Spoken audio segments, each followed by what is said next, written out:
या बातमीपत्राचे प्रायोजक आहेत विल्बर्ट प्रॉपर्टीज, घर प्रत्येकाचं नातं विश्वासाचं। मुख्यमंत्री एकनाथ शिंदे आणि उपमुख्यमंत्री देवेंद्र फडणवीस यांच्यासोबत झालेल्या बैठकीनंतर सर्व सरकारी कर्मचाऱ्यांनी संप मागे घेतलाय। 7 दिवसांपासून हा संप सुरू होता। डीएड बेरोजगार स्थानिकांना सेवेत सामावून घेण्यासाठी शालेय शिक्षण मंत्री दीपक केसरकर यांच्या घरासमोर ठाकरे गटानं मोर्चा काढत आंदोलन केलं। त्यानंतर पोलिसांनी या आंदोलनकर्त्यांना ताब्यात घेतलं। कोकणची जनता बाळासाहेब ठाकरे यांच्या विचारांपासून प्रेरित आहे। हिंदुत्वाचे विचार सोडून उद्धव ठाकरे काँग्रेस राष्ट्रवादी सोबत गेल्यामुळे आता तरी कोकणची जनता ठाकरेंना स्वीकारणार नाही असा टोला दीपक केसरकर यांनी लगावला। मुख्यमंत्री एकनाथ शिंदे यांनी रविवारी उद्धव ठाकरे यांनी सहकाऱ्यांच्या विरोधातच कारस्थान केल्याचा आरोप केलाय। यासाठी शिंदे यांनी ज्येष्ठ नेते मनोहर जोशी, राज ठाकरे, नारायण राणे, रामदास कदम आदींची उदाहरणं दिली आहेत। वैभववाडी तहसील कार्यालयासमोर सरकारी कर्मचाऱ्यांनी थाळी वाजवून जुन्या पेन्शनसाठी सरकारचं लक्ष वेधण्याचा प्रयत्न केला। 2023-24 मध्ये न भूतो न भविष्यती असा सिंधू महोत्सव आयोजित केला जाईल असं विशाल सेवा फाउंडेशनचे संस्थापक अध्यक्ष आणि युवा उद्योजक विशाल परब यांनी जाहीर केलं।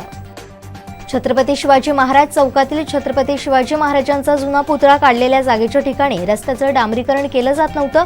अखेर समीर नलावडेंनी स्वखर्चानं हे डांबरीकरण करून घेतलं। कणकवली पंचायत समितीच्या आवारात थाळी वाजवून शासनाचा निषेध करण्यात आला। सरकार विरोधात घोषणाबाजी करण्यात आली।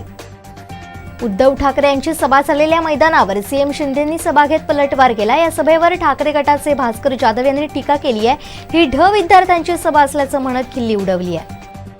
अनिल परब यांना ईडीच्या कारवाईपासून दिलेला दिलासा 23 मार्चपर्यंत कायम आहे। ईडीनं दापोली रिसॉर्ट प्रकरणी दाखल केलेल्या ECIR रद्द करण्यासाठी अनिल परब यांनी हायकोर्टात याचिका दाखल केली आहे।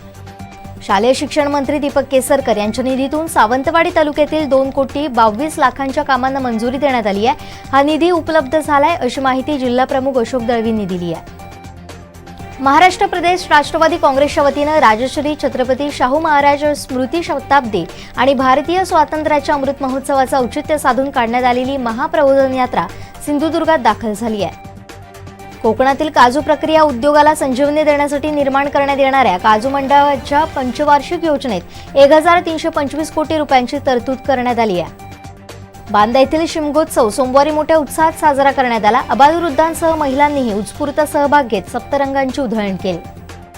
अमृता फडणवीस यांना 1 कोटींच्या लाचेसह बुकींची माहिती देण्याची ऑफर देत धमकावल्याप्रकरणी मुंबई पोलिसांच्या गुन्हे शाखेनं वॉन्टेड बुकी अनिल जयसिंघानी याला गुजरातमधील कलोल येथून गुजरात पोलिसांच्या मदतीनं अटक केली आहे।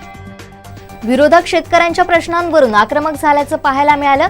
कांदा द्राक्षाचे टोपले घेऊन महाविकास आघाडीच्या आमदारांनी विधानभवनाच्या पायऱ्यांवर ठिय्या आंदोलन करत जोरदार निदर्शनं केली। संजय राऊतांवर गुन्हा दाखल करण्यात आलाय। सोलापूर जिल्ह्यातील बार्शी पोलीस ठाण्यात संजय राऊत यांच्यावर गुन्हा दाखल करण्यात आलाय। एका प्रकरणात संजय राऊत यांनी पीडित मुलीचा फोटो ट्विट केलाय। आष्टीतील निमगाव बोडखा येथील किरण गावडे यांची पत्नी प्रगती गावडे यांचा वाढदिवस चर्चेचा विषय बनलाय। पत्नीच्या वाढदिवसानिमित्त चक्क नृत्यांगना गौतमी पाटील हिचा डान्स शो ठेवण्यात आला होता। सलमान खानला पुन्हा धमकी मिळाली आहे। ही धमकी ईमेलच्या माध्यमातून मिळाली असून या प्रकरणी पोलिसांनी तात्काळ कारवाई केली आणि FIR दाखल केली आहे। प्रसिद्ध चित्रपट दिग्दर्शक केदार शिंदे यांचा महाराष्ट्र शाहीर हा चित्रपट लवकरच प्रेक्षकांच्या भेटीस येणार आहे। मनसे अध्यक्ष राज ठाकरे यांच्या हस्ते महाराष्ट्र शाहीर या चित्रपटाचा टीझर रिलीज झालाय। राज्यात कोरोना आणि फ्लू रुग्णांची संख्या वाढत आहे, त्यामुळे पुन्हा एकदा आरोग्य प्रशासनाच्या चिंतेत भर पडली आहे। अंमली पदार्थ नियंत्रण कक्षाच्या मुंबई विभागाचे माजी संचालक समीर वानखेडे आता भाजपमध्ये प्रवेश करणार असल्याच्या चर्चांनी जोर धरलाय। समीर वानखेडे आणि त्यांची पत्नी क्रांती रेडकर यांनी नागपूरच्या रेशीमबाग येथील RSSच्या मुख्यालयाला भेट दिली। दिल्ली अबकारी धोरण प्रकरणी अटकेत असलेले मनीष सिसोदिया यांच्या न्यायालयीन कोठडीत वाढ करण्यात आली आहे। दिल्लीतील राऊस एव्हेन्यू कोर्टानं सिसोदिया यांच्या न्यायालयीन कोठडीत 14 दिवसांची वाढ केली आहे। मातृत्व लाभ कायदा 1961 मधील तरतुदीनुसार बाळाच्या जन्मानंतरही आईला प्रसूती रजेचा हक्क आहे असं निरीक्षण नुकतंच अलाहाबाद उच्च न्यायालयानं नोंदवलंय।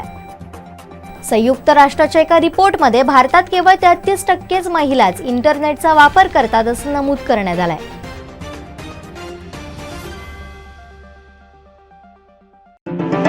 या बातमीपत्राचे प्रायोजक होते विल्बर्ट प्रॉपर्टीज, घर प्रत्येकाचं नातं विश्वासाचं. आमचे दिवसभरातले सर्व अपडेट्स, ताज्या घडामोडी आणि थेट लाईव्ह पाहण्यासाठी सबस्क्राईब करा, लाईक करा कोकणचं नंबर 1 महा चॅनल कोकण 7 लाईव्हचं YouTube चॅनल.